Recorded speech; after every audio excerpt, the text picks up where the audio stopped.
इनका दूसरा प्रश्न है कि अगर कोई पूर्ण पुरुषार्थ के बल पर अध्यात्म में उच्चतम स्थान प्राप्त कर लेता है और मोक्ष के बेहद करीब पहुंच जाता है, फिर उसकी मृत्यु हो जाती है लेकिन मोक्ष नहीं हुआ, अब उसे शुरू से सभी विषयों का अध्ययन करते हुए फिर से उसी लेवल तक पहुंचना पड़ेगा।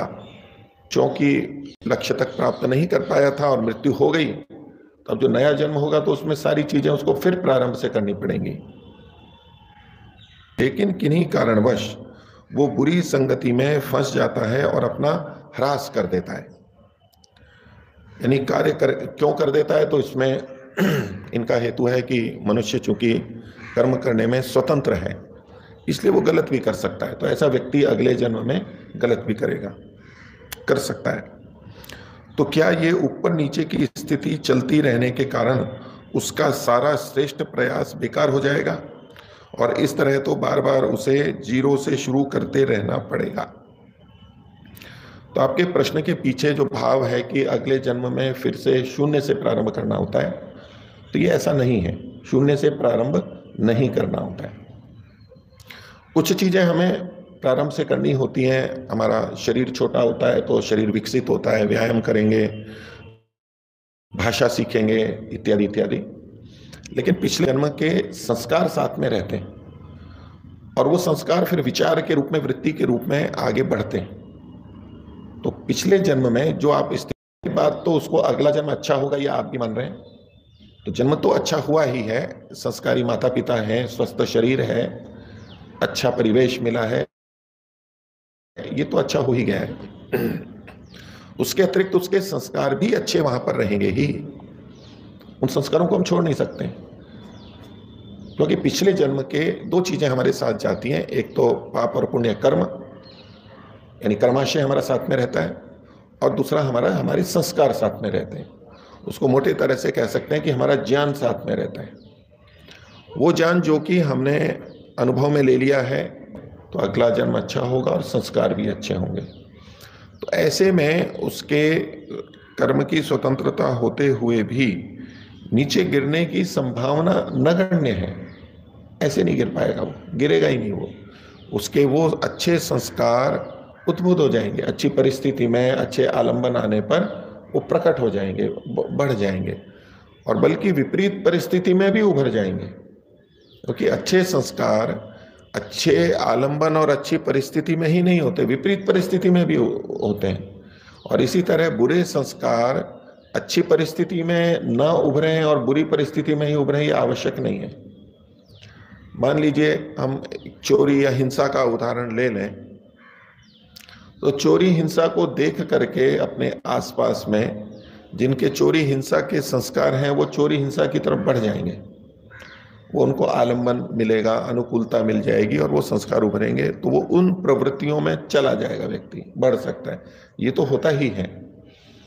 लेकिन चोरी हिंसा को देख करके, जिस समय जहां वातावरण में ये चीजें हो रही हों, तो वहां कोई पीड़ित भी तो हो रहा है। किसी की चोरी हो रही है तो दुखी भी तो हो रहा है कोई। जब ये घटनाएं घटती है, यानी अधर्म पूर्वक आचरण होता है, तो उसमें केवल अधर्माचरण करने वाले ही नहीं दिखते, जिनके प्रति अधर्माचरण होता है वो भी तो हमें दिखाई देते हैं, वो भी तो दिखते हैं। तो ऐसे में किसी की पीड़ा को देख करके, किसी के साथ हो रहे अन्याय अत्याचार को देख करके, देखो इसने ऐसा किया तो कितना दुख प्राप्त हुआ दूसरे को, इसको देख करके उसके मन में जो दया का भाव है, परोपकार का भाव है, ये भी तो उठ सकता है ना। घटना वही है, घटना वही है। तो एक हिंसक है और एक हिंसित है, एक अपराधी है और एक अपराध से पीड़ित है। तो घटना जब चलती है तो हम दोनों तरह की चीजों में हम आगे बढ़ सकते हैं, यानी हमारे संस्कार अच्छे और बुरे दोनों हो सकते हैं। उसमें सहायता का भाव भी आ सकता है और चोरी का भी भाव आ सकता है कि कहीं दुर्घटना हुई है, कोई गाड़ी पलट गई है और लोग बाग पीड़ित हैं, तो कुछ के मन में आएगा कि अब ये तो कुछ कर नहीं सकते, पीड़ित हैं, तो इनके आसपास जो सामान है उसको चोर करके ले जाओ, धन ले लो और चीजें ले लो, कपड़े ले लो, घड़ियां ले लो, मोबाइल ले लो, उसी घटना में, और दूसरों का किसी का हो सकता है कि इनकी रक्षा करनी चाहिए, इनको बचाना चाहिए, वो सामान नहीं लेगा, वो उनके दुख को देख के उनकी सहायता करेगा। तो किसी भी घटना में, अच्छी या बुरी, दोनों घटनाओं में अच्छे और बुरे दोनों संस्कार उभर सकते हैं, उसमें जैसे हमारे संस्कार होते हैं। किसी अच्छी घटना में देख सकते हैं कि बहुत अच्छी स्थिति है, लोग बहुत धर्माचरण पूर्वक व्यवहार कर रहे हैं, एक दूसरे पर विश्वास कर रहे हैं, एक दूसरे का सहयोग कर रहे हैं। ऐसी स्थिति देख करके सहयोग परोपकार की भावना उभर गई किसी में, और वो परोपकार के काम कर रहा है। लेकिन दूसरा व्यक्ति ऐसा सोच सकता है कि यहाँ एक दूसरे पे विश्वास बहुत है, और कोई भी कुछ कहता है तो मान लेते हैं, क्योंकि ठीक सत्य बोलते हैं इसलिए मान लेते हैं उनकी बात। तो ऐसे में वो उस झूठ का प्रयोग अपने प्रयोजन की सिद्धि के लिए बहुत सरलता से या अधिक कर लेते हैं।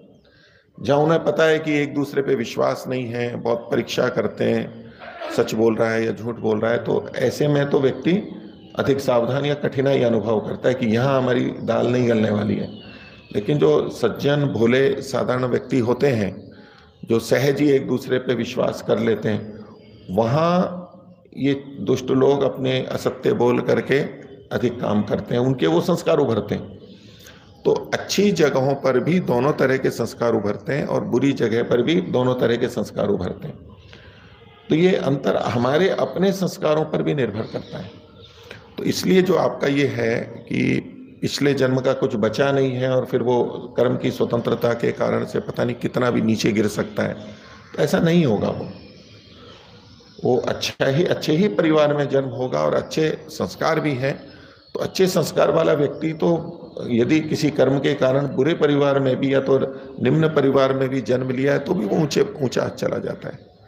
और अपने किसी पुण्य कर्माशय के कारण कोई अच्छे परिवार में जन्म लेता है, लेकिन संस्कार गलत है, तो वह अच्छी जगह भी वो निकृष्ट बन जाता है, दुष्ट व्यक्ति बन जाता है। ये दोनों चीजें देखी जाती हैं। तो ये जो योगी है, जिस तरह का आपका प्रश्न है, वो अगले जन्म में नीचे गिरने की संभावना उसकी नगण्य है। असंभव नहीं है, लेकिन नगण्य है। तो कभी भी ऐसा नहीं समझा जाता है कि हमारे जो हमने धर्माचरण किया है वो हमारा व्यर्थ चला जाता है, कि मृत्यु हो गई तो व्यर्थ हो गया, अचानक हमारी मृत्यु हो गई तो व्यर्थ हो गया। ऐसा नहीं होता है, वो हमारे साथ में चलता है। जैसे कर्माशय, वैसे ही संस्कार भी साथ में चलते हैं, और हम अपने उन संस्कारों के आधार पर अपनी यात्रा को आगे चलाते हैं। वो बहुत ही शीघ्रता से उद्भूत हो जाते हैं। वो संस्कार पिछले वाले बचपन में ही हो जाएंगे, और वो व्यक्ति उसी दिशा में आगे बढ़ लेता है।